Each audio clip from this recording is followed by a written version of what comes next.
All right, everyone. Thank you all for being here. Appreciate it very much. You have found Crypto Mike 9000 right here on YouTube. Thank you very much for joining. If you like the videos, please just take one moment to hit the red subscribe button below. It helps the channel quite a bit. Also, if you like the videos, please like, comment, share, and set your notifications. Okay? Also, take a look at the other comments. If you see something interesting, feel free to reply to the other comments. A lot of people are watching the videos, but I'm not getting a lot of other activity like comments, likes, shares, even subscriptions. So please take a moment if you can. If everyone who's watched the videos subscribes, likes, shares, and comments, and shares on Facebook, by the way, would help a lot. Then it'll really help YouTube pick us up, the YouTube algorithm pick us up and get us out to everybody. Okay? So thank you all very much.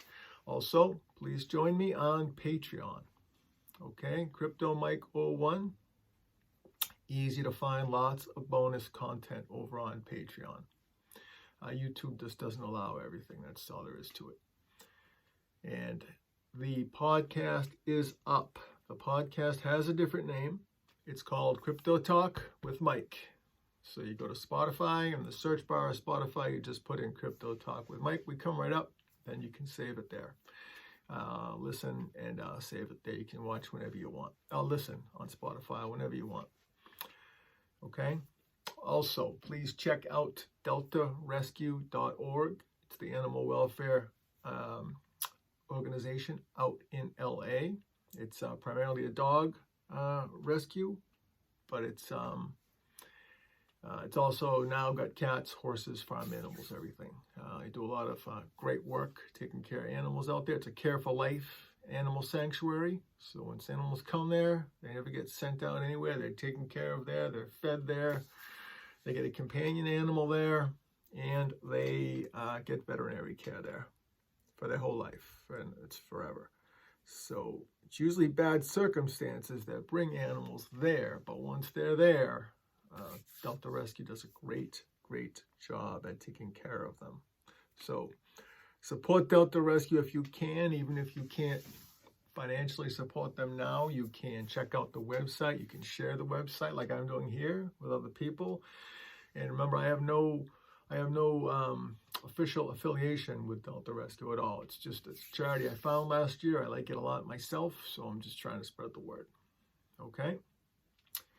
Also, so it's not financial advice, entertainment only, right? I'm just going to tell you, stay happy, stay healthy, and stack the sats, right? That's all I'm going to tell you. Get off zero, too, please. Anyone who's not off zero. Not financial advice, but if you're not off zero, as regards Bitcoin, it's time to get off zero. I mean, even if you get anything, even if you have to go on a simple, easy place like Coinbase. I know a lot of hardcore Bitcoiners aren't big fans of Coinbase, but even if it's simple to use, if you're new, a lot of places you can go to get started. You can go to Swan, you can go all over, but even if you have to go on Coinbase, buy $50 worth. Just get something, get a wallet, just start there. And you can get a wallet.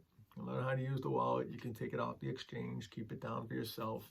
You can put it over somewhere on Celsius and get some interest, a HODL, BlockFi, So there's lots of options. But get off zero if you're not, please. Just do yourself a favor. Do everyone a favor. Get off zero. If you only got $10, skip your coffee this week and get $10 of Bitcoin. But you want to get off zero right now. Right now, Bitcoin's down still. Just get off zero. Get a little something and then start learning about it. Okay? Please.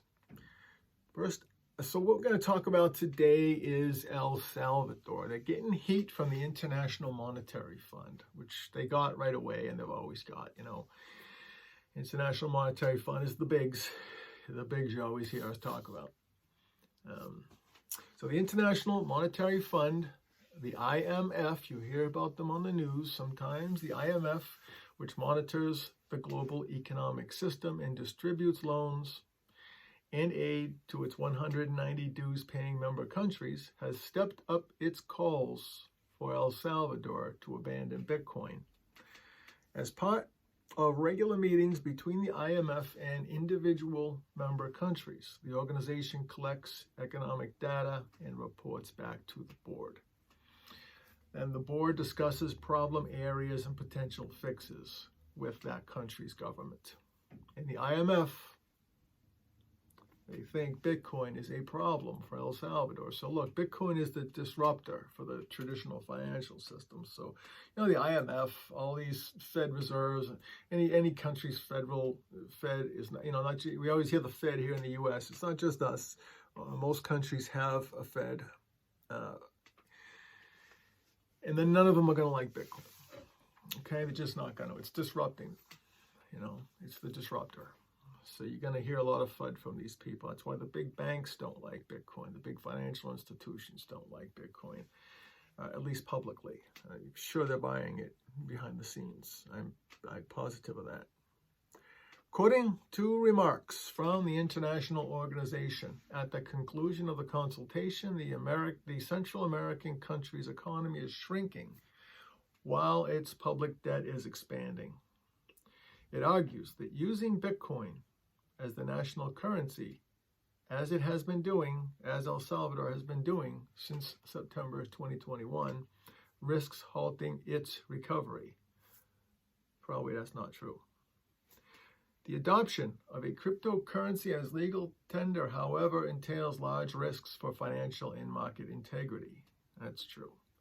Financial stability and consumer protection. It also can create contingent liabilities. This is the FUD, right? The IMF's objection goes back to June, shortly after El Salvador President Bukele announced at a Bitcoin conference in Miami. We're going to do a video on the upcoming Bitcoin conference in Miami in 2022. I'm going to do a video on that soon. He announced at the Miami Bitcoin conference that he was proposing a law that would require citizens and businesses to accept Bitcoin as payment unless they lacked sufficient internet access to do so. The country had been exclusively using the US dollar as its currency since 2001. At the time, an IMF spokesperson insinuated the country wasn't ready, stating, there's a quote, "Crypto assets can pose significant risks and effective regulatory measures are very important when dealing with them," unquote.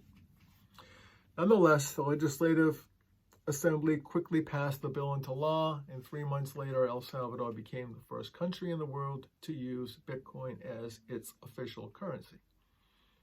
History-making decision, Back in November, earlier in the consultation process, the IMF again urged El Salvador to drop Bitcoin as legal tender, citing high price volatility. Well, there is definitely going to be price volatility, right? That's certainly come into play as Bukele has added around 1,800 Bitcoin, good for him, 1,800 Bitcoin to the country's treasury, even buying 410 more recently when the market went down. Market went down to 32.9, I think, fiat money for a Bitcoin. This guy's great at buying the dips, by the way. Who would have known, right? I know he's not alone. He's got consultants and people with him, but President Bukele, great job buying the dips. All along, he's been buying the dips. He's been doing really good at it. This is what financial people always tell you to do, and most people miss it, especially the financial institutions. This guy keeps buying the dip almost at the very bottom every time. So, you might have a future in buying the dips. This president thing doesn't work out for him, which I think it will. Between September and today, the price of Bitcoin has whipsawed from the low 50,000s to a record 69,000 and back down below 40,000 as of January 12. Bloomberg projected that El Salvador was sitting on 12 million in unrealized losses. Well, it's only temporary. That's only temporary, I think. most of us Bitcoiners, very supportive of President Bukele. He's doing, I think he's doing a great job as regards Bitcoin. You'll hear a lot of FUD saying he's not a good president in other ways not related to Bitcoin. I'm not going to speak to that because I do not know. I do not know. I know he's doing all the right things as regards Bitcoin. Okay, so give him a big thumbs up for that. Give him a lot of credit for that. The other things he's called the press, at least the Western press, right, will call him an authoritarian. And maybe he is, maybe he isn't. I don't know. But, you know, considering where we live here, I don't think he's any more authoritarian than we are here in the United States. We have turned extremely authoritarian here in the last year or so, or the last few years. So yeah, anyone, it's funny to hear Western press, who are a lot of the Western nations have turned very authoritarian the last couple of years, to call someone else authoritarian, like it's a problem, you know. They're just calling him what they are. Find that very, very interesting. But most of it's just FUD. You know, Bitcoin is a disruptor for the establishment, whether it's the financial, the media, the medical, it doesn't matter. Bitcoin's disrupting everything, and, you know, the bigs will fight back. I don't blame them. If I was them, I'd fight back too. I think more of them than you would think are buying Bitcoin, you know, on the side, not telling anybody. In fact, I know that's true in some cases, and I would bet it's true a lot more than any of us realize. So I would stick with Bitcoin, and please, not financial advice, but get off zero, please. Get off. If you can only afford to buy $5 in Bitcoin, buy it. Get something. Interact with the Bitcoin a little. You know, set up a wallet. Move it to the wallet. You know, if you want to move it from the wallet to an exchange and get some interest, go ahead. You know, interact with it. That's how you're going to get to, you know, it's great to watch a video, watch Crypto Mike 9000 every day. Read up, watch all the information, get all the information you can. But it's time now to get off zero for everybody. Yeah, and the best thing to do to learn Bitcoin is to interact with the Bitcoin, okay? Just get a little bit, move it to a wallet, move from a wallet to a different exchange to get some interest. Get your interest, maybe take it back to the wallet. You know, don't do it just for playing around. There will be some fees incurred. But interact with it a little bit. You know, maybe buy $5 of Bitcoin once a week. You know, buy $10 once a month. Whatever you can do, just get some, get off zero. You know, and then once you have some, you'll be more interested in using it. You'll be more interested in finding out about maybe doing real investment in Bitcoin, maybe running a node. That makes you a real first-class citizen of Bitcoin, by the way, if you're running a node. Think about all these things, learn all you can, and please get off zero. All right, join me on Patreon, Crypto Mike 01. Okay? Check out deltarescue.org, the animal welfare organization. Please join me for the podcast, Crypto Talk with Mike on Spotify. Okay? And remember, this is not financial advice. All right? This here is entertainment only. All right? Entertainment only. Please, if you like the videos, hit that red subscribe button below. Like, comment, and share on Facebook, Twitter, or wherever you use social media. Thank you very much, everyone. Okay, goodbye.